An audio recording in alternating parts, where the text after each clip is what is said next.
And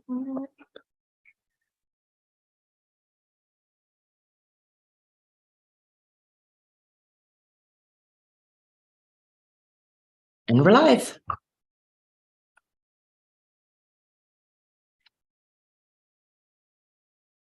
So we will call the Municipal Revitalization and Heritage Advisory Committee meeting to order, May 12th, 2023 at approximately 9 a.m.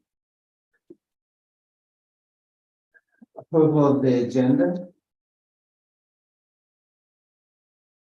John? I move to approve it.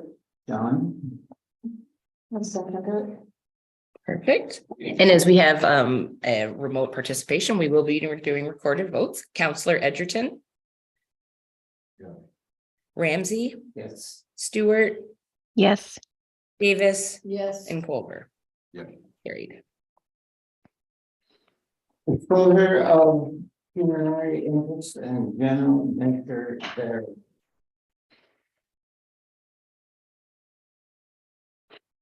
None. May I have a No, we don't need a motion or anything. Just if anybody has a disclosure, we should disclose it now, but I don't see any.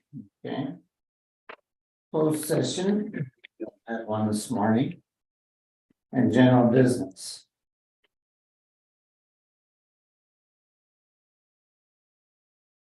Perfect. So, good morning, everyone.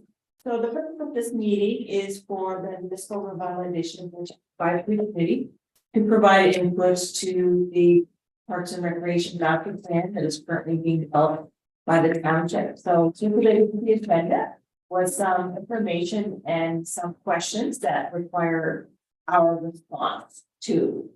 So, I do have available a copy of the downtown revitalization strategy.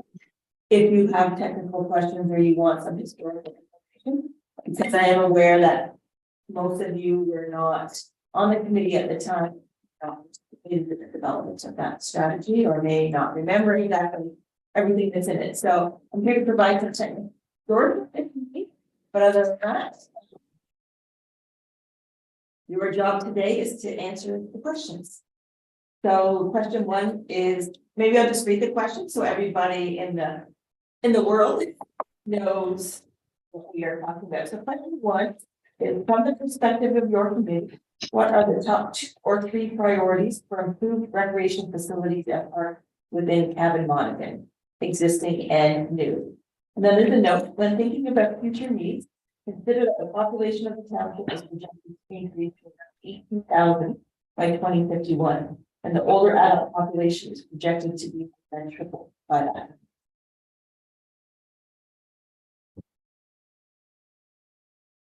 So I think we can go around the group, and if anybody wants to start to provide some options that they have for consideration, and then we can start to brainstorm as a group and figure out what our top 2 or 3 are. Somebody want to go first? Okay. Sorry. Silence, and everyone's like, okay.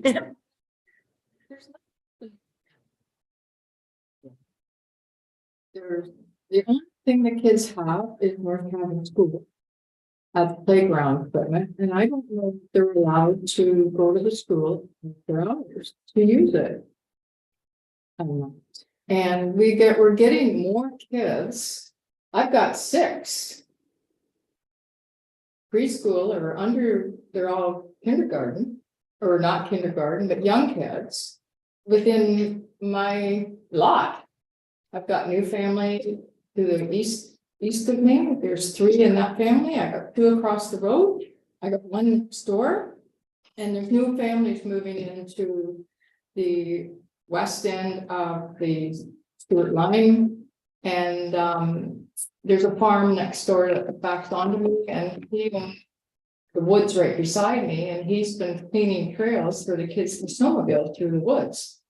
And so there's nothing. And then we've got families moving into Mount Pleasant and Edgewood Park. And we go all the way right up to Park Hill Road on the south side And then there's homes that are being sold. And people are leaving because of age, and then new families are coming in. So, Yeah, I can provide some clarification. So you're right. I think, there is playground equipment at Edgewood Park. There is some equipment at the reach of the library. I didn't think the library yard was too wet. I think there is some equipment there. But I'm gonna be honest, I don't play on the play equipment anymore, so I don't been. And I can tell you that in the new Mount Pleasant Country Estates Plan of Subdivision, we have asked for a piece of parkland. Traditionally, we've asked for cash and lieu, but we've started, I would say over the past 5, 6, 7 years, asking for land when it's appropriate. So we do, we have recognized that we need more property for recreational purposes. So there is a small piece of parkland in there that will, the intention is the developer will hand it to us graded and seeded, and then we will have to furnish it. And drainage if needed.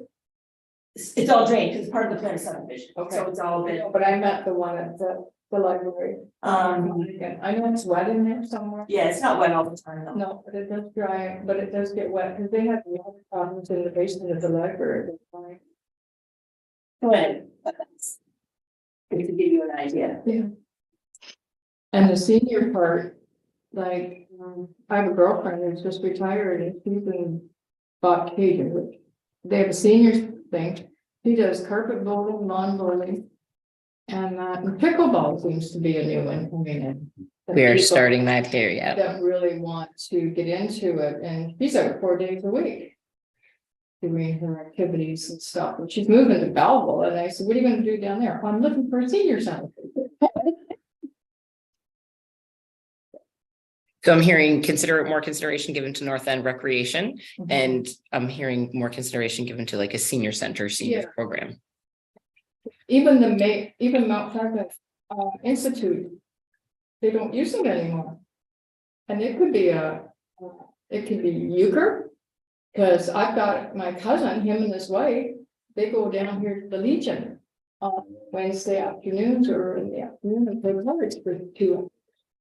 And he said, right now they got 8 tables. Cards.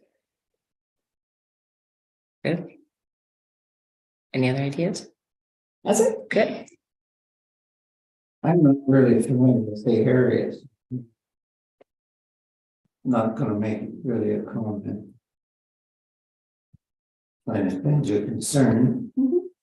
So what are options that you're thinking? What are things that you think we could improve on? For our recreation and parks? One of the areas that is a concern is the area behind the old school property at the corner of California Gravel Road, that park area. And at one time that area was used, and it was used extensively. At one time there was a ballpark in there. And it's going, so the kids don't really use the area of the ballpark on there. The area is used, it's not used enough. And I don't think it's used properly. Concern is that we need open green space in the township in general. And that's an ideal place that's already there to retain it, but to do something with it. And we've talked about such things as a adult children park area. By that I mean trees, park benches, but activities for kids. And it's a good place from the standpoint of kids because of the library and the children using the library. There's a program at the library.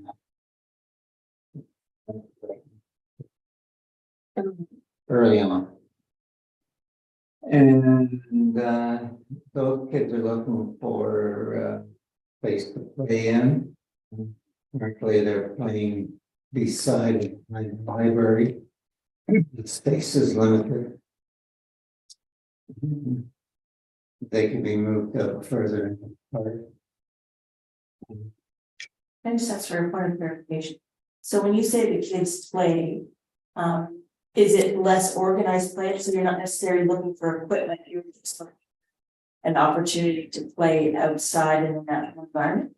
Multiple, Because there already is equipment. Of the school. Other than to move that equipment out into the field. That's getting crowded back there because the big ice pad back there, so kids can't really play on that. What the kids are playing in back there is the wood chips that's in around the equipment. There's the sand back there at all. And there's only one park bench back there. There has been a park bench put out beyond the garden area that people use. And the garden area, it does attract a lot of people, but they don't have any place to sit.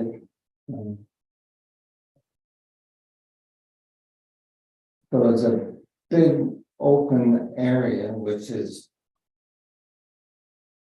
maintained by the municipality by cutting grass. That's the extent of its maintenance.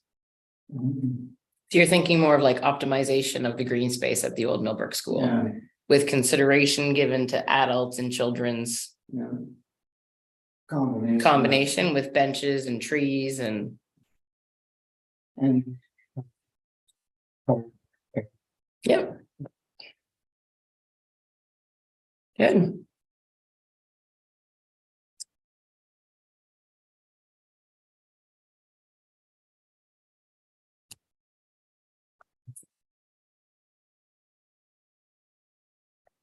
so everybody knows there I'm speaking of. Can we still have the skateboard park? Yeah. So I understand the concrete is there, but the park itself is not. The structures, the rails and stuff, they need to be updated. Yeah, as far as I know, it's not there. And I don't think they've poured the skate pad. I don't think they did it this year. There were some problems with trying to maintain the water within. Yeah, so that's been removed too. It's a very congested area back there. Started it, I think, was a good idea. But the area was quite small and they put in these big swings.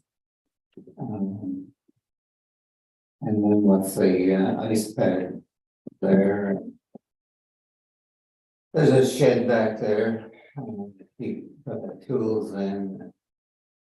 The whole area is congested back there. Could get cleaned up and spread out. so what I'm hearing from you then is that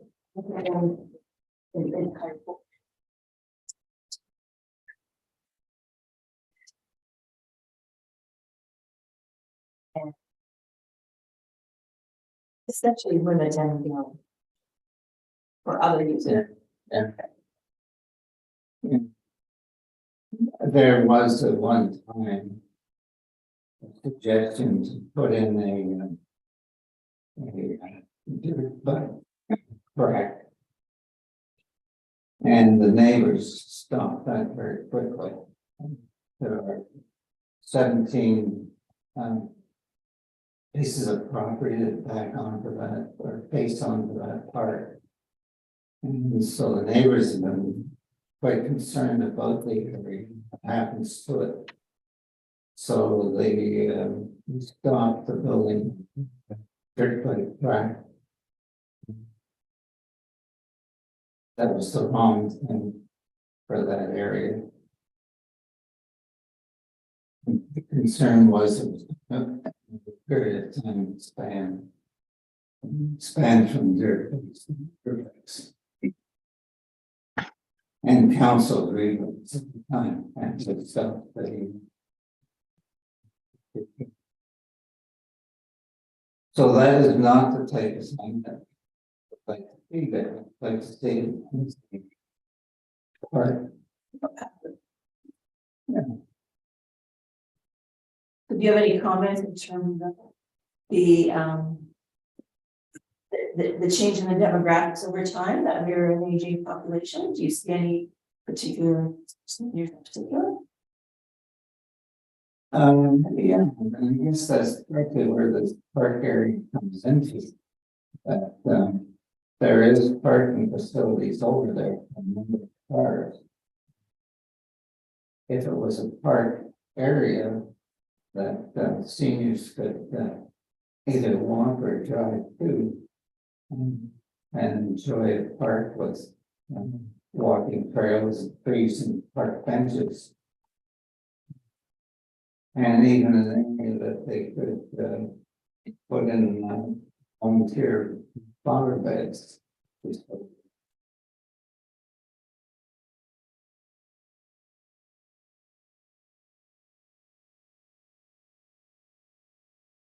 And as far as development of the land, though, you may recall at one time, the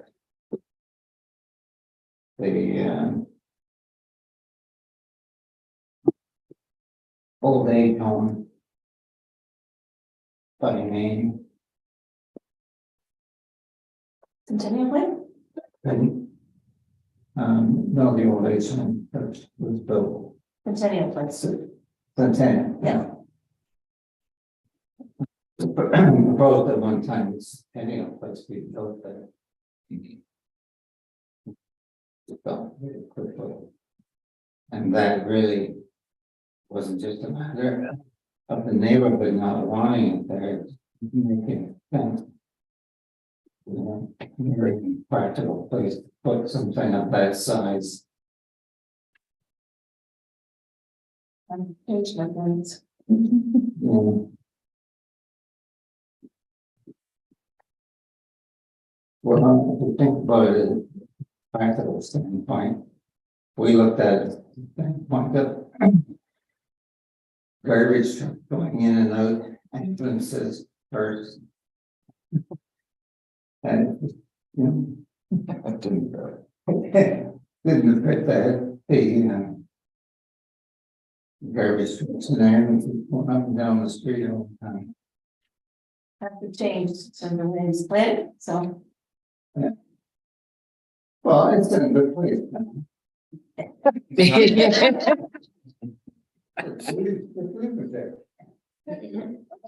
saying it's gonna change, you're saying times have changed, like 25 years old. So. Well, I know, we know that there has to be area to build and so forth, etc.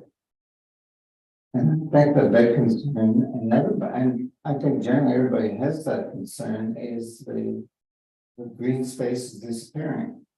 And what the contractor is doing is not sufficient. They're allowing green space, but no more than what they have to by law. Yeah.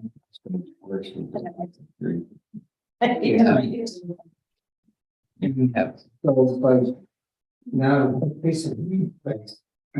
And do something with it for the community. Absolutely. So I think we can summarize that, and definitely that's a general consensus of the committee that the township maintain the ownership of the Old Millbrook School property, something on lines to limit any potential development on that property with consideration given to the optimization of green space or something like that. We can tweak the words, but I think that's the gist of what we're hearing. Good. Councilor Edgerton? I think, like we have trouble with small subdivisions with not enough little parkland in them.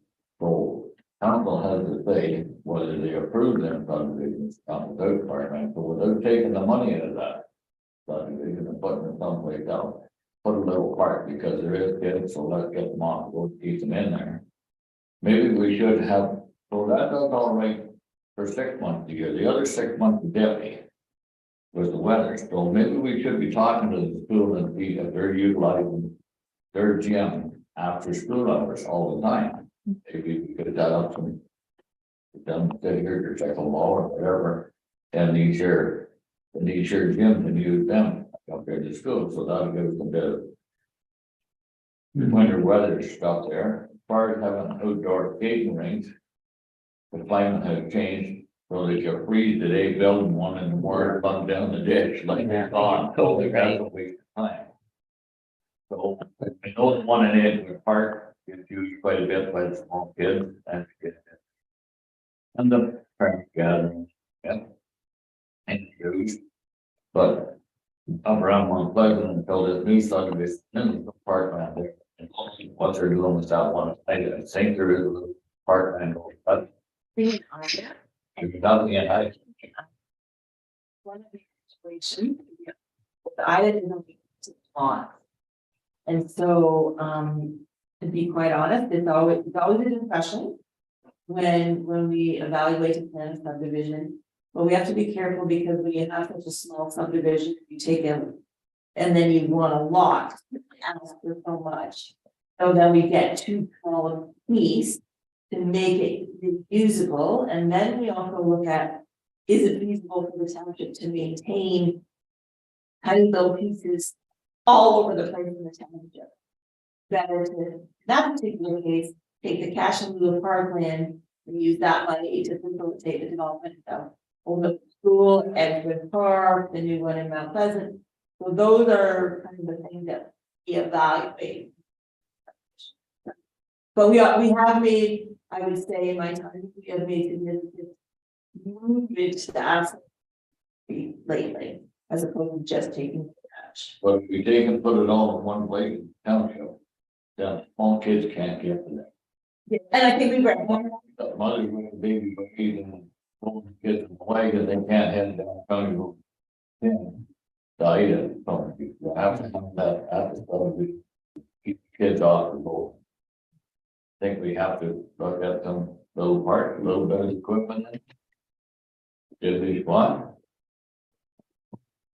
And I think that's, I don't want to give you a planning lecture, but that's for years, for years, we tried to create this compact community that we could have services and facilities like that, that people could walk to more easily.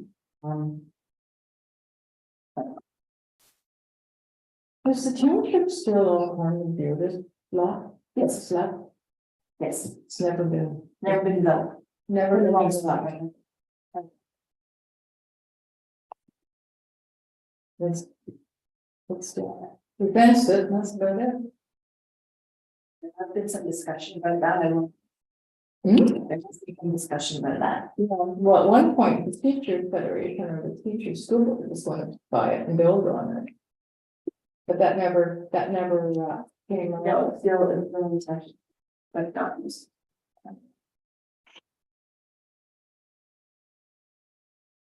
So I'll ask you the same question, Nels, what about seniors?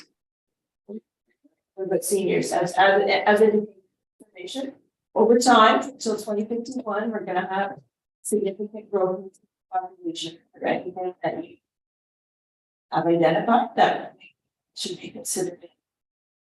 Moving forward. I guess I'm a different senior, I just don't go to Fairfield. I don't have time, I don't have time to bat a ball and go chase it.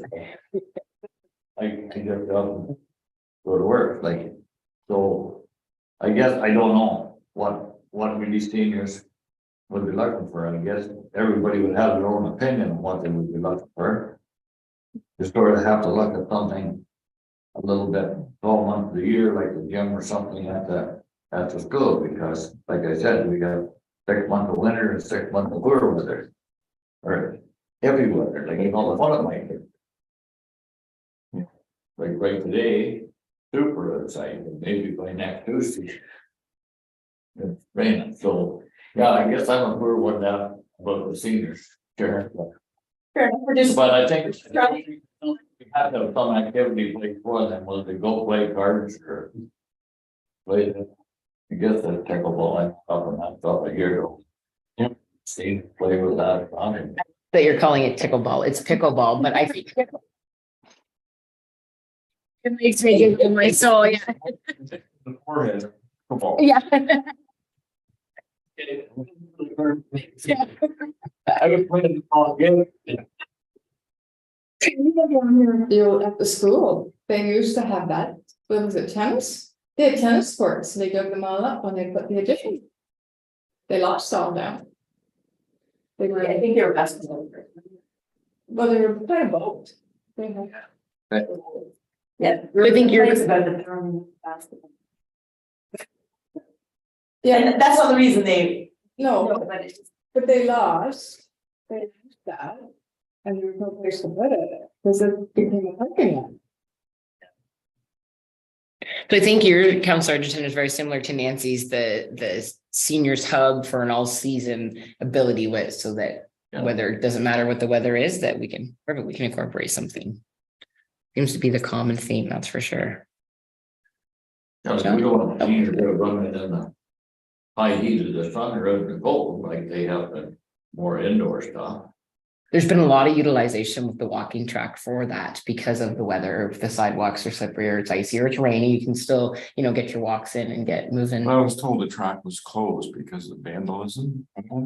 There were some concerns, so I think staff are trying to look at a key fob system to make it accessible after hours. During the day, it is open because there's no problems. But I think after 6 p.m. it is closed right now. Yeah, they're trying to look at a temporary solution, but please feel free to go during the day. There's no problems with that. Good, John? I've been really mulling over this a lot because the big thing that stares at me in the face is the 18,000 people. So if we are at 18,000 people right now, we would be in a mess. Because we just do not have enough facilities to satisfy the demands of 18,000. And as a landscape architect who spent the majority of my practice working in park development, I think I have a real good idea of what's happening, not only locally, but provincially and beyond. What's the trends that are happening? As Karen mentioned, the planning scenarios now is kind of out the window. We're looking more and more at strategic partnerships with school boards. We're looking more and more at corporate partnerships because the municipalities just don't have the funds any longer they used to. And a lot of the resources from provincial and federal levels is drying up, so it's becoming tougher and tougher to get money from those avenues. So it's got to be more and more a creative community thrust at how we can work together at getting these facilities. And it's not necessarily perfect, but it's better than nothing when you can work together with different groups. And sometimes you can't necessarily access a facility when you want to because another group is using it, but you get your program time. So it's just the nature of what happens in today's modern society. And looking at the plan that's been done so far, the demographics are scary. There's a massive amount of young kids, and there's going to be a massive amount of seniors. And there's a big also gap in the middle. And we're also in a modern era of recreation where if you play soccer, baseball, and hockey, you're traveling a lot. You're going to different tournaments, you're doing this, you're doing that. So we're very mobile. Looking at some of the demographics with the north end and what's going to be happening with a lot of the new people coming into town, they're from a lot of big municipalities that have big facilities and lots of stuff to do. So they're already clamoring at, well, where's this, where's that? We need a pool, we need this, we need that. And even at 18,000 people, you couldn't support an indoor pool, but you could support an outdoor pool. Again, how does that build? I don't know. That's another story. We have, from what I've been able to see so far, we have a ton of heritage open space. We have a ton of trails. Where I live, we've got 10 kids under the age of 14. And the only place they use is the trails, the creeks, or the playground in the church. And there's more people from the north end use that playground than they do the one right here. Because of some of the facilities that it has and some of the playground features that it has, that this one doesn't. But that playground is woefully inadequate in terms of anybody that ever got any park planning. That's not where you'd want to put a playground in a church parking lot. And not have enough of associated support activities and parking, other things that go along with it. So even though it's one of the better playgrounds in town, it's still not prime. It's not the way we would design it. So we have a lot of work to do. We got property to buy or property to swap and switch.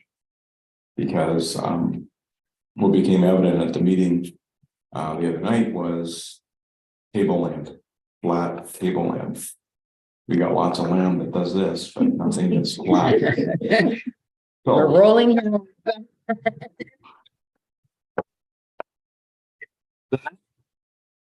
Yeah,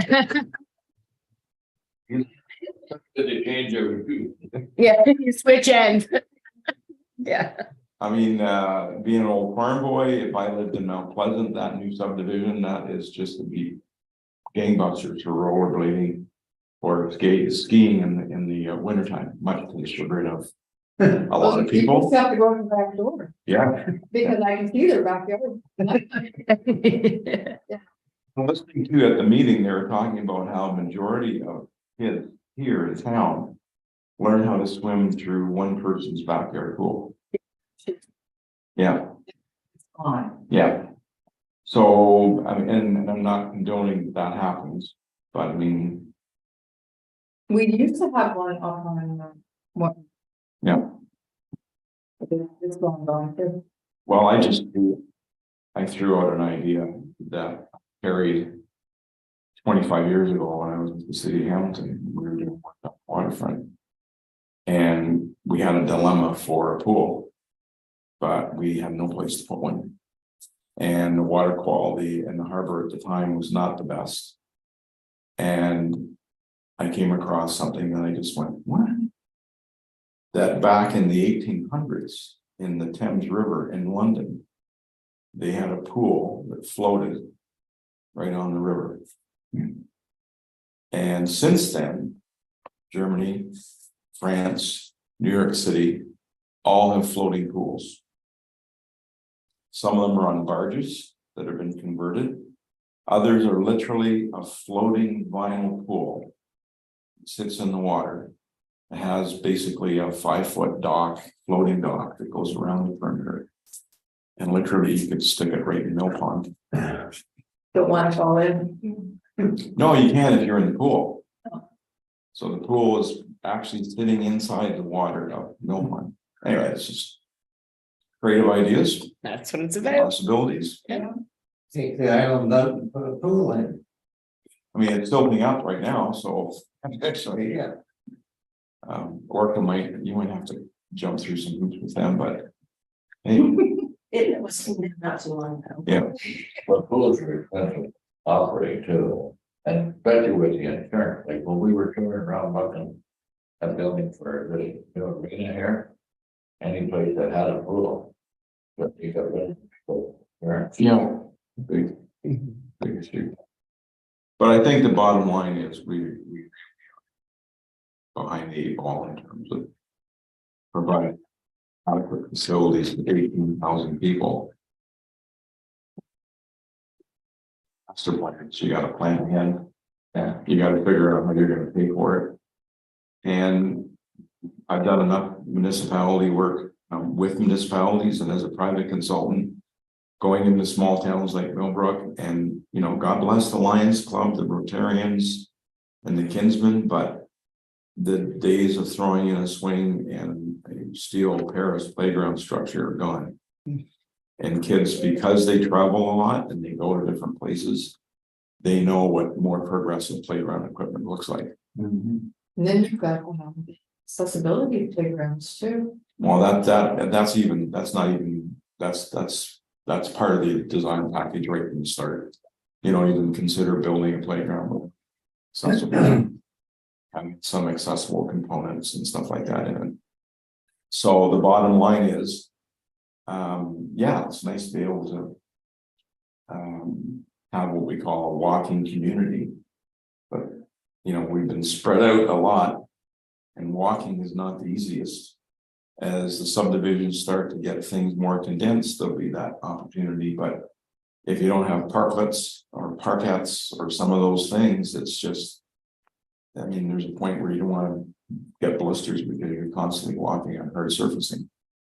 Then the other thing, when it comes to revitalization, and I can probably give you single load information that supports community revitalization is directly tied to the type of park system that's within a community. And whether it's the States or Europe, there's just tons and tons of information out there that shows that the economic spin-off of having a good park system far more than pays for the investment of what you put into that system. And whether it's certain cities like Minneapolis, St. Louis, other places, New York, Boston, that had a plan way back in the 1800s that they started buying up property. And now, as those municipalities have built up, they've got this necklace of parks throughout, and they're having a great time because of someone's vision over a century ago. So we have a task in front of us to sit there and do the same thing. That's not going to be as big as Boston and St. Louis and some of these other places, but we've got 18,000 people that are going to be here eventually. And how are we going to meet the needs? And that's going to have to be some creative planning and creative land purchasing and upscaling some properties and whatever, but the revitalization of the community is going to really come about as a result of that.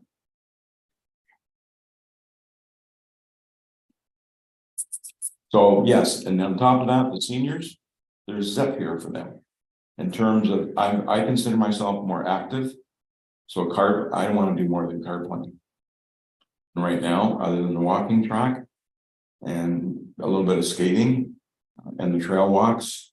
It's very limited. What would you like to see? Oh, like the pickleball is a good one, but we've got a short season until the hockey season comes back in August. We've got what, 3 months? And a lot of times in the summer, you're out and about. You don't want to be inside when it's weather like this. So when it's snowing and blowing, that's when you want to go inside and go, okay, I can't play pickleball because there's nothing here. One of the issues with schools is, and the majority of the work I'm doing right now is with school boards, is after hours liability. Custodians having to look after the grounds, particularly if people don't respect them. How you coordinate this, because a lot of the gymnasiums everything's set up for school, not after hours when the school shut down and now you want to bring people in. And do they infiltrate into areas that you don't want them to be? So that's another. That's gonna give it Nope. saying you can pick from these for this. So it's brutal. But rather than sit there and say I quit, okay, wherever there's a problem, there's a solution. So let's be creative about it, and I think it's great getting the public involved. And part of it is the grim reality of what we have, what we don't have, and what we won't get. So then, if that's the case, how are we going to do it? And I don't know. You go out for dinner and it's $100. You put that money into a donation towards something that would have a lot longer value. But true. Hey, Ashley, you're up. I'm up. Okay. Um, well, I've put a lot of thought into this and I've been actually thinking from my current perspective and well, it hit me over the head when we looked at the year 2051, because I will be a senior by then. So, um, but one thing that I have found that was lacking the moment we moved into the area was a swimming facility.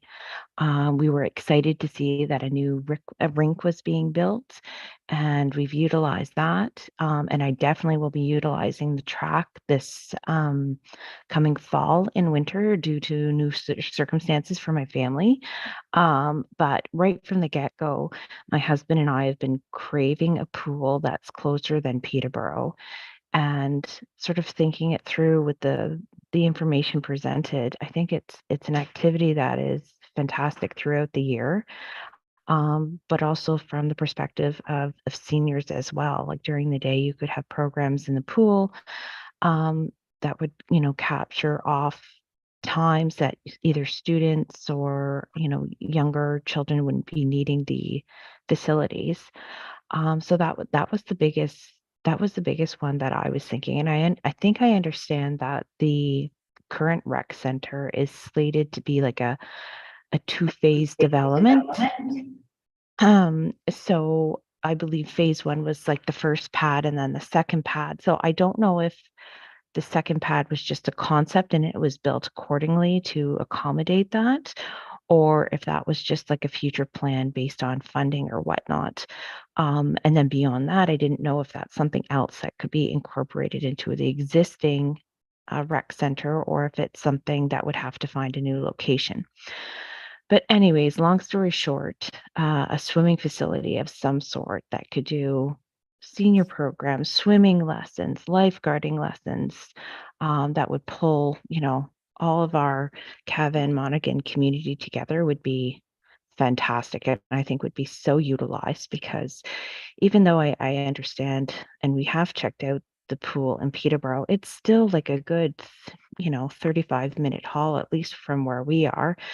And you take into the account to get ready to go and then go and come back.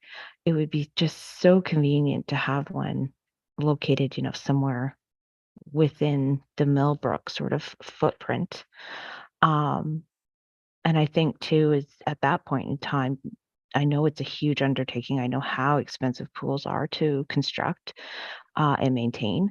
But at that point in time, perhaps additional sort of flex space could be added to it as well to accommodate these growing concerns regarding space for non-aquatic related senior activities.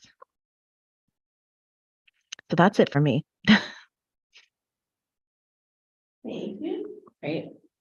Statistics show that you need at least 50,000 people to support an indoor pool.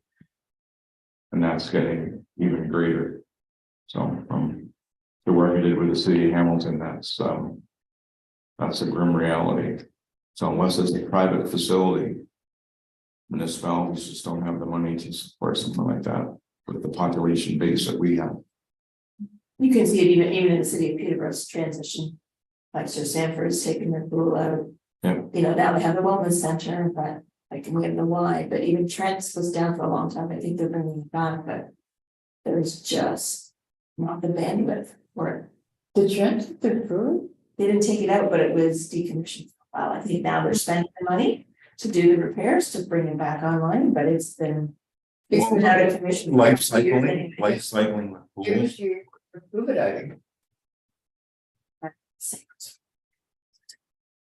Yeah, there was one at Tallwood too. That was not, it's long gone. Yeah. What's the plan for the second phase? What's going to be in there other than a hockey puck? I think in all honesty, that will probably come out of this vision, what that looks like, what the park and recreation vision is till 2035. So I think that is still a concept that will be part of the consideration. But I think as we go through this entire process, that outcome could change from what their original. So- No, not necessarily. There's no guarantee that a second pad will be built. As far as I know, that this whole plan will kind of determine where we go and where we steer. Yeah, it could be, yeah, exactly. There's no, yeah.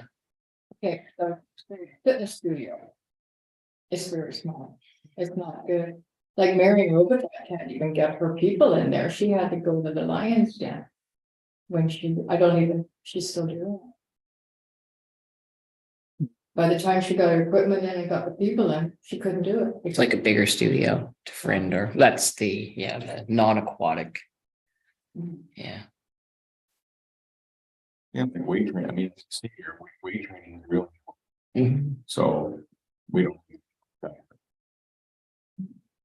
You know, stationary bikes, rowing machines. Nothing. Is Yeah. So do you think collectively as a committee, we can summarize that in about 2 or 3 priorities that we think we want to submit? Yeah, so I've heard, so we. Plan and facilities. And I think I hear that we need it both in the. Millbrook urban settlement area and across the township, particularly the north is a little bit underserved. I think I hear that we need to facilitate the development of some of our agenda. And that we need to look at other facilities that we might not have entertained in the past, like the pool.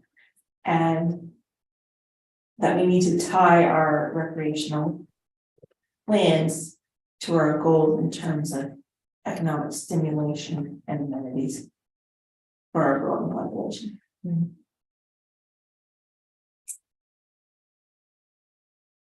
if I just throw something out, it just hit me, someone told me that the old water tower. On this side of town has been decommissioned, Correct. not being Yes. used, Yeah. Yeah. just cut 3/4 of it off and we've got a pool right there.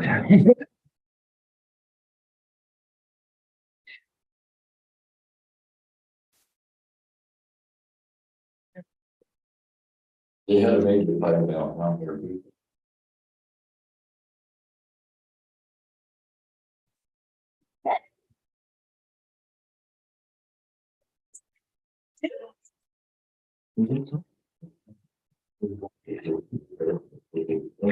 I think the easiest way, unless the committee feels something different, to go through question 2 is we can go through the ranking and each person can speak about, you know, the ranking of options 1, 2, 3, 4. And then at the end, we can just do the general consensus of what that ranking came in at. I know these are quite small on the screen, but they can be for the public to see, and everybody does have the questions in front of them as well.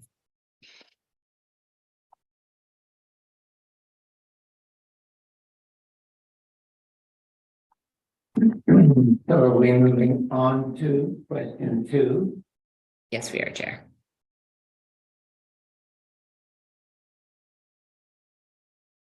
And we'll need an opportunity to use that. I think these are the same one who was on the table at the meeting here the other night. They have Yeah, actually, so all of the exact same questions are being asked to everybody the same. I don't think. Fair question, like the way they're worded. I would go with number 1. So I would have a long look at where they got the cost of fixing it. Okay, so you gotta rank them, just remember, so you have to rank them, so, I will think okay, number 1. option 1 is your first choice. Yeah, option 1 is my first choice because we got to look after recreation and stuff with a roof on 6 months a year. That's 5.25 million. That's an engineers and consultants figures for stuff. I think if we let our Parks and Recreation manager get a few quotes, we find that it's a whole lot different than that. I think. Good. I disagree because I'm right now trying to get schools built, looking at the cost of construction and utility and labor. And I think their numbers are low. Oh, I'm just gonna, before we get into Yeah. discussion, so okay, just remember, we're wearing our Mr. Hat. Okay, so this is from the Municipal Revitalization and Heritage Advisory Committee. So you can comment personally or as your membership in the Lions or whatever. This is the Mr. Hot committee position, okay? That was something. I thought, I'm. Someone here is right, like, everything you go and buy nowadays, you just cost which is because they can, I think. Ever buy a part, so you ask questions before you buy it. I'm cheaper. First guy you ask the question. Well, the one wild card in all this right now is they discovered mold. Yeah, they discovered a bit of mold up there, but they gotta stop the leaks. But whenever you start getting into radiation, like we're retrofitted a nuclear reactor. Price starts at 1, ends up at 5. So, when I say, okay, are you done? I think they have to have a long look at it here, because if we tear it down. If we tear it down, plant green grass. That's all that's gonna be there, but you can't pitch a tent on it. For the floodplain. That's not necessarily true. Oh. So just a point of clarification for everyone. So there is a special policy area in Millbrook that permits development in the floodplain, provided your openings are above a certain elevation. When I say openings, I mean doors and windows. 2 feet. So there's a number. So as long as you're from the middle of Needler's Lane north, we're gonna back, you're in the special policy area. The mill is outside, so it cannot be used and inhabited. Unless we change the limit of the special policy area. But if the Millbrook Arena was to be torn down, you can build there under certain conditions. So just to be clear. Okay, Certain conditions, no, but anyhow. yes, because there's a special policy area that affects. You don't. On Jamie. I still like to look at. Okay, and what are your second? Do, Opportunities number two? well, I can do it. Right there, What, 3 and 4? right there. So would you rank, which would you rank 3 and which would you rank 4 of 3 and 4? Although they're out the door, Councillor Edgerton, which would you rank? Rank them 3 and. Perfect, in the order that they've been presented. Okay, fantastic.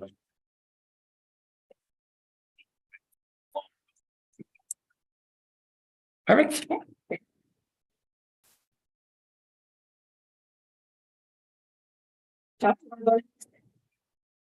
Well, stick with the same hat that I had before when we talk about revitalization. And if we consider what's going to be happening to this community. When we have 18,000 people, the North End is going to develop. It's going to be very similar to most modern urban communities. So the landscape and the architecture is going to be very similar to Markham, Richmond Hill, Mississauga. Downtown, that is our jewel. And the only way that we're going to be able to revitalize that downtown core is to really make those businesses vibrant and unique. Not heavy on the service end, but more on commercial end. And what revitalizes the downtown is a downtown park. And a downtown park isn't green space. It's multi-use, multi-programmable, hardscape, gardens, there's pavilions, there's a gazillion activities that happen. It brings in businesses, allows entertainment to come downtown, allows a farmer's market to be part of that, so the businesses can get a spin-off from that and being up at the old school. There's just, I can't even begin to get into the amount of details that show the benefits of having a park in the core area. And then with that, you look at how your parking is distributed and all that kind of stuff, and it would just totally flip the downtown core on its ear in a positive way. And so, yeah, I mean, I can see buses out there, people coming from other parts of the province and beyond to use a space that's very unique. And again, farmers markets, covered pavilions, you can extend your season into the colder months. You don't have to worry about inclement weather as much when you've got some covered areas. So there's just a gazillion benefits to a park being there over another structure. But if I was gonna merit it, it would be option 3 would be number 1. Number 2, sell it to a partner that can develop something that can conform to the town's vision. And then number 3 would be putting the least amount of money into it. And number 4 would be putting a ton of money into it. So least is 1, correct? So you would be Least is option 1. So you'd be 3, 2. Oh, sorry. so 3 is 1. Yep. 4 is 2. 3 is 1 and 4 is 2. Considerably more. That's right. Question 1 is 3. Question 2 is rank. Yeah. 3, 4, 1, 2. One dead horse. Perfect. Good. Ashley? I agree with the comments regarding the downtown community park. That was, I would rank that my number 1 choice. I think that's what downtown is missing. We have this beautiful architectural built fabric, heritage fabric downtown, but what we're missing is that green community hub. So I completely agree that option 3 should be ranked number 1 from my perspective. It would just bring another layer to our community. So my ranking was option 3 is number 1, option 2 as number 2, option 1 as number 3, and option 4 as number 4.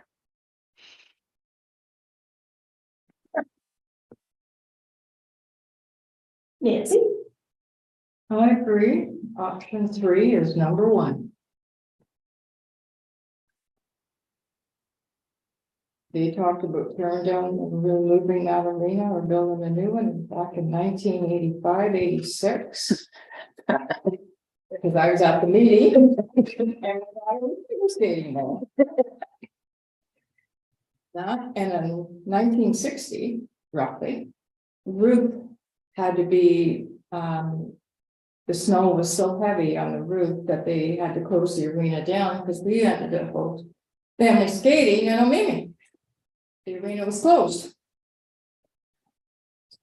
So, option 3 is number 1.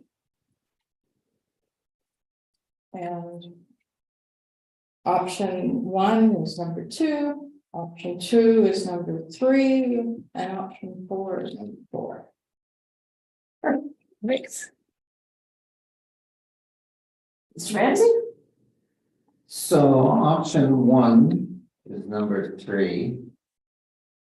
Option 2 is number 2. Option 3, number 1. Option 4 is number 4. Well, that's a great consensus amongst our group. 3, 2, 1, 4. That would be our ranking.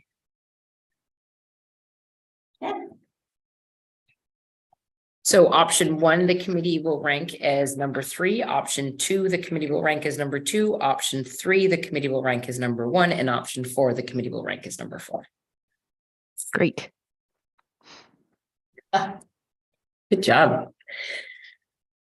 So then our final would be if the, from the perspective of the Municipal Revitalization Heritage Advisory Committee, if there's any additional suggestions that we would like consideration to be given to.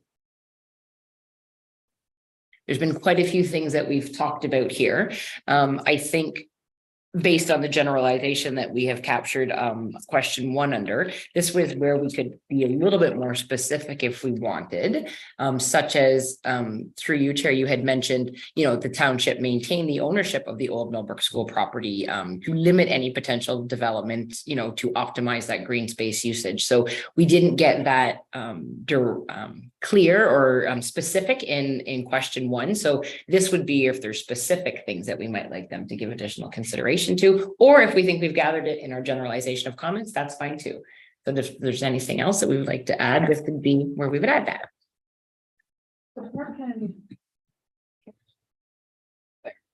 if we ever sold it, can we keep the money for parkland? Like, to put into a fund for a reserve for buying property for other areas? I believe yes. The question that staff would have to wrestle with is, do you sell it? Or do you create it to buy, to obtain a piece of parkland in a better location for the residents of Bailey Borough and environs? Yeah. So, Just even yes, to know that we've got that option. We tried to sell it before. so it is an option. I can tell you too that things have changed again in the planning world, so we do collect development charges for new development, and a portion of that is parkland and recreation, but the government has changed the rules that you have to spend 50% of that every year, so where before you could kind of it hang on. So it's really forcing the hands of municipalities in terms of being able to plan for bigger projects. So not saying it can't be done, but it's more constrained than it has been traditionally. I'm gonna intend to be that most of our blown when they built the arena. So in terms of development charges that we've collected, do we know roughly how many dollars we've got in the bank? I was gonna say, I feel like it was presented high level in the budget that we had approved at the beginning of this year, but our treasurer will definitely have that number for you. Yeah, definitely. And it's a public doc figure, so there's no problem with that at all. Yeah. I believe the budget's on the website. It is, yeah, but I'm thinking of that one slide that shows it, so that specific somewhere that is, so she could definitely, the whole presentation is on there as well as the budget, but you might be able to, she can kind of pinpoint you to where it is if we need that. I guess the only thing that I can say is given Bill 23 and so many things that are handcuffing municipalities today. There's an organization in the States called Strong Towns. What they've done is they basically said, forget the government. It's going to come onto the town itself. So as a collective, service groups, community groups, self-interest groups, whatever, coming together collectively and unifying a vision so they can work towards it, and doing it through partnerships, corporate involvement, whatever, and really having more to say about what happens to certain things within the town than they ever have before.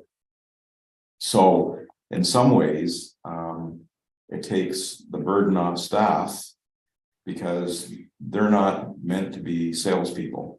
They're not meant to go and knock on doors and say, you want to come in and invest in our town. They can through economic development departments, but in a smaller community, that's not necessarily, a key feature or focus that you're going to be looking towards. So it's kind of like, given we're staring at, how do we collectively get something going? So we got a vision that the community can jump on and start saying, okay, let's Girl Guides, maybe their cookie drive isn't necessarily going to go towards the Girl Guides. If they can talk to the Girl Guides and say, well, corporately, why don't you allow those monies to be donated into the town coffers toward the park system? Or I don't know, there's all kinds of neat things that could be done once people start putting on their creative caps. How can we now look at the task before us? How do we make something happen instead of just throwing up our hands and going, oh, not much is going to happen, I guess. Right? So it's kind of like, how do we get a collective going and try and work at getting something done? And, and I've seen this where I've been on both sides of the fence, the private sector and the municipal end. And private people will always complain to the municipal end, you're not doing enough. Yeah, why aren't you building this? Why aren't you doing that? And we're kind of going, well, we've only got limited funds. We've only got this and that, and our hands are tied with certain things. It's up to the private initiatives to kind of do a lot of stuff. And we'll support you, but we can't do it all. So I think here it's a matter of how do we get the community involved? So newbies that come into town and even people that have been here for a while, how do we get everybody excited about a vision for the town that everybody's going to want to get involved with? And because we're so spread out. Like we've got North Monaghan ward, it's very spread out. Yeah. And I don't even know if they're part, well, that's in Calvin. So, So the library, there's part of the library. yeah, There's Nothing up. nothing else, nothing over that way on the other side. now there's a tiny little monument. Here. But there's nothing on the other side, so those people that only get. Well, the landing is in North Monaghan, so our claim to fame of our front is. Like Church Street or Lansdowne Street. There's nothing there. All those people shop in Peterborough. They don't come, some of them might come to the arena to play hockey, I don't know. But other than that, there's nothing there on those side on the streets. Well, when I was a kid, we went to the farm, we don't play hockey. Yeah, If we'd go to an irrigation pond and do our own pickup game. So you kind of did what you did with what you had. but there's, But nowadays, our modern society is very mobile. And sometimes the nature of the beast is you got to go to where the core area is. And so why does Millbrook get everything? Well, they're the bigger community, the bigger population base over some of the outlying communities. Does that negate them having a parklet or a parklet or something like that for them to use? Certainly. I think Bailey-Borough and a lot of those places, they can do something with their streetscaping and something, but I don't think you can give everybody everything that they want. no, I'm just saying, get them interested. Yeah, certainly, yeah. You If get- they knew that 10 minutes away, they can have all this, and this, they jump on it. You hide. You hide stuff from me. Yeah. Like even getting the real estate industry interested, but when they come to sell to these communities, they say to them, look, but it's gonna be happening in the Millbrook area. Oh, I didn't know that, because they would hear now and say, well, they don't have this, they don't have that, but if all of a sudden they saw that there was something that Mhm. up and coming soon, who knows what, right? I think that is part of the big objective of this practice, is to try to engage all corners of the community so everybody understands what is here. I think, to your point, Karen could probably speak better to it, but this is the only service. Millbrook has been the only serviced area, fully serviced area. So I think that is probably a big reason. I'm not a planner, but I'm guessing that's probably been a big reason why a lot of the heart has been there. But I do think that's exactly what this is about. So if we have organizations, or if we have people that you don't think have participated in this is definitely where we want them to buy in, because you're right. Yeah. The more people and the more agencies and the more users we have, or community people buy into this program or give their comments to this program, you're right, it will build the future for inclusivity of everybody, whatever it is those needs are, whether you're Bailey-Borough, whether you're North Monaghan, whether you're, Cavan Millbrook. So that's exactly what this process is all about, to try to make people be engaged. It's a big reason why we've done a second public consultation, is to try to get more people to come. We had a great turnout. There's like 30 something people last night, which is huge. We have 2 people come for budget. So the fact that we have 33 people, it means people are being engaged and people are listening. And I think it's important, and you're absolutely right, John and Nancy. I think it's critical that we try to engage all of the people that think Millbrook is so far away necessarily, but we're still all one big community. So We need to remember too, in the broader sense of the community, there are lots of recreational opportunities that are not. That are private, yep. so we have Golfing, a curl. Mhm. That, like, freely admit I'm a member, so I pay my way, there's no something. There are golf courses on it. That again, it's a recreational facility, but people pay as you go, it's not sponsored, it's private entrance hours. The gymnastics, Gymnastics, yeah. So it's not like it's just service different. different kind of activity. But I think to your point about partnership, and maybe there is something. That happens in the winter time, like at Baptist Golf, they have a club, they have a big group. Maybe that's your senior center, Yeah. like there's lots of things to explore. So I think that is what you're saying, that like to explore the public-private partnerships, ultimately, the 3 Ps, right, is a big thing that we want to include as a takeaway. Like doing a private school in Ajax. And next thing we know, we get a knock on the door.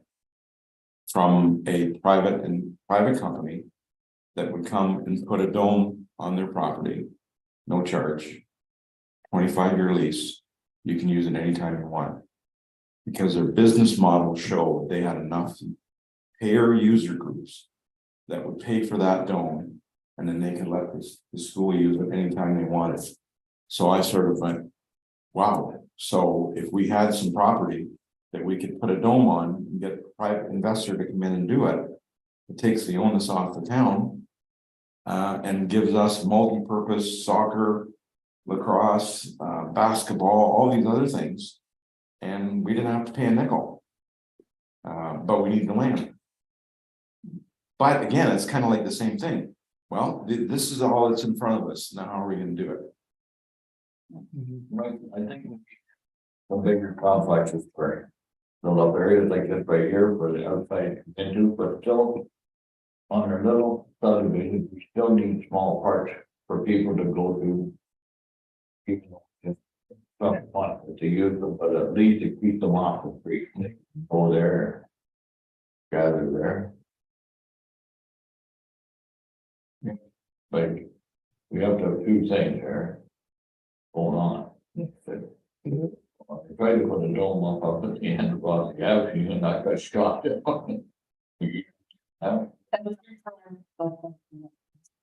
Oh. They weren't going to have them. But there's your curling rink in there. That front part of the curling rink could, where they have meetings and stuff like that, or banquets. Yeah. It's all open space, like pilot chairs up over the corner, there's a lot of open space, could they not? You'd like that, like where people rent that or something, Well, they do it. they do rent it. Yeah. That place, We always have this wide. yeah, The cost of curling is expensive, I would say. But that's how that facility is maintained. yeah, Because they need a new roof and then it's expensive, so we don't have one. So we play with plastic sheets to stop the drips. it's probably there. That will. You need that rental space to pay the bill. But then you talking to the golf course down there, you said they have to pay down there. Because they're sure not making any money in the winter time, golf balls, and maybe they could rent that out, which would help the community for recreation. But give them a few bucks to help pay for the heat. 100%. I mean, one of the biggest issues is. So Yeah. they're gonna have to bridge that and. But you're right, that place is empty. They'd love to see.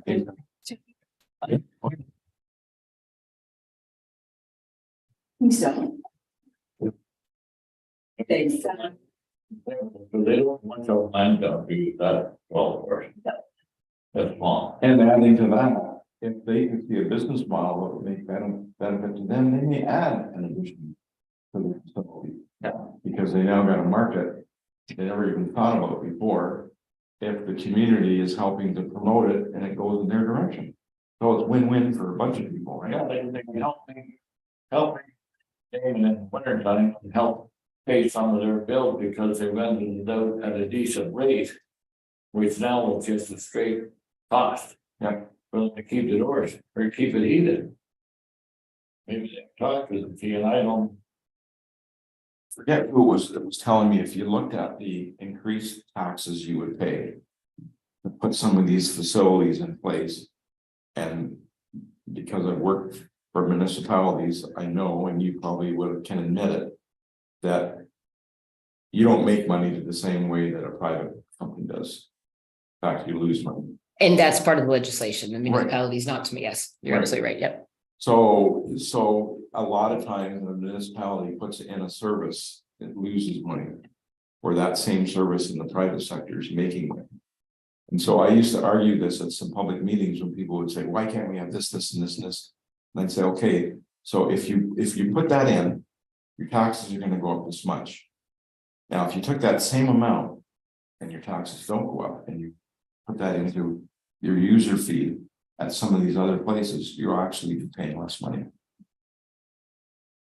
So, you know, the idea of us having quad diamonds, multiple lit soccer pitches, one of them being artificial, blah, blah, blah, blah, hockey rinks, twin pads, all this neat stuff, those days are gone. So now what, how else can we do that in a creative way? And I think that's starting to. No, the township, if, say the golf course said, okay, we'll add another little room out here to make it worthwhile for a bit of activity, does the township have to charge them full taxes, or can they negotiate with the township if that's going to be used for some recreation, that they get a tax break on it? So the tax break or the fee? I'm saying the tax break because if they're gonna show their taxes way up, then it's not feasible for them to build the thing and try to rent it out. So I think, don't we already waive development charges? No.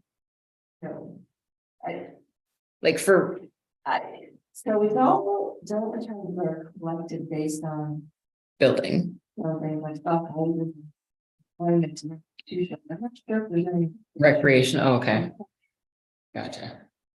So I honestly don't know that question, Nelson, truthfully, that's a good question. Yeah. Is there anything in the CIP that allows tax relief for recreation? I honestly. I don't know that off the top of my head, to be truthful. I know you can ask council to waive fees, but. To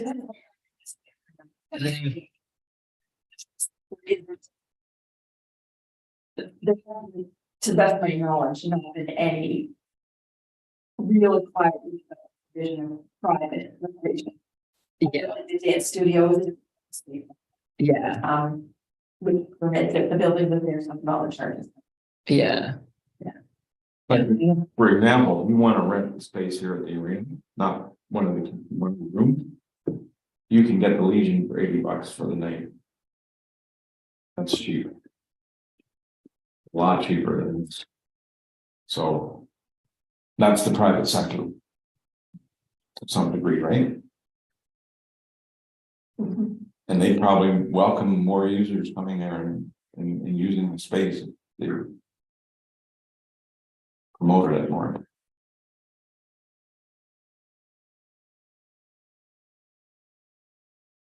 Does anybody have anything else that we think, or are we thinking we would like to add under number 3, just kind of reiterate our point that, you know, multi-use year-round facilities to accommodate seniors and youth, as well as exploring or creative exploring of PPPs, which is our private-public partnerships, or private-public-private partnerships, however those Ps go. Is that kind of the 2 little add-ons that we would like to add? I'm game for that. Okay. Does anybody else?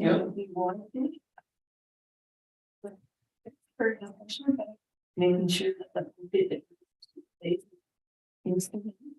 Yeah, I guess it should go on this list as well, eh? Yeah. I was asked. Right. I don't want to cite it. Right.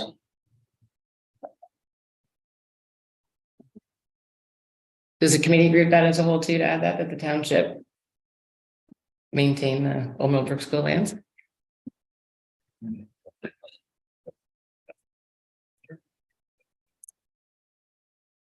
It's an asset. Yep. Something. Yeah. Good. Do you want to recap what we've decided as a committee? All right. So ultimately, this will be nicely worded and we'll put it in the motion that we had discussed. So ultimately, it will be that the Municipal Revitalization and Heritage Advisory Committee submit the following feedback for the Township of Cavan-Monaghan Parks and Recreation Master Plan Vision for 2035 as requested, to include the North End Recreation. Actually, let me just do my summary, it's probably easier.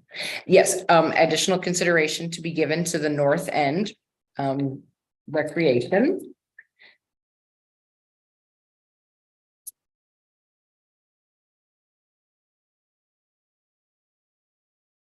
Look at, I don't know. Oh, yes, this is right. And then to explore and ensure accommodations are provided for seniors and youth for all activities. And more progressive playgrounds. That sound right? What were your three options that you read, Karen? That sound right? I'm sorry. I feel like I'm not doing a good job on this one. Give me 1 second here. I thought that I had it all written out. Okay, read me what you have for your 1, 2, 3. You have your 1, 2, 3 for number one? So I think, so what we heard was that we need more parkland space, particularly up in. Yeah. We need to be looking at, using existing space more fulsomely. And existing, like the gym facilities, golf course facilities,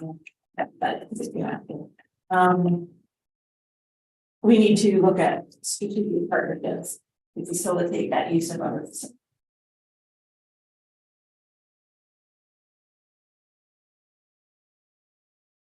And obviously we need more seniors facilities on a year-round basis. And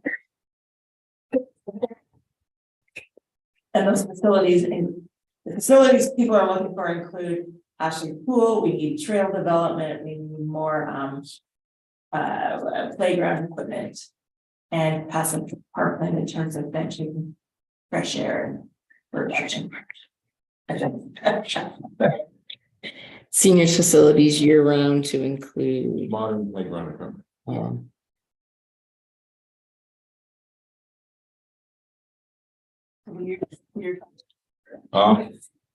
then that'll slide. So strategic planning partnerships, North End expansions of our parks and seniors facilities that are accommodated year round to include. The variety of programs, we will say, instead of being specific, and the modernization of the parklands and equipment. Okay, so then number 2 is we've ranked option 1 is number 3, option 2 is number 2, option 3 is number 1, 4 is number 4. And that from the perspective of the Municipal Revitalization and Heritage Advisory Committee, the additional suggestions would include the exploration of the PPPs, the private-public partnerships, multi-use year-round facilities available for seniors and youth, as well as the township maintaining the ownership of the Old Millbrook School. Does the committee agree with that generalization? Yep. Great, so I just need a mover and a seconder. I'll Perfect. move. Perfect. And the recorded vote, Stewart, Yes. Culver, Yes. Ramsey, Yeah. Counselor Edgerton, Yeah. and Davis. Fantastic. Great. So back to you, Chair. We are at item number 6, which is our adjournment. And I call the meeting adjourned. So you need a mover and a seconder. I'll move. Perfect. Second. Perfect. Ramsey, Oh, sorry, yes. Counselor Edgerton, Yeah. Davis, Yeah. Culvert, Yes. and Stewart. Yes. And meeting is adjourned. Thank you very much for joining us virtually, Ashley. Thank you. You're welcome, and I'll pass your message along to Miss Ellis. Thank you very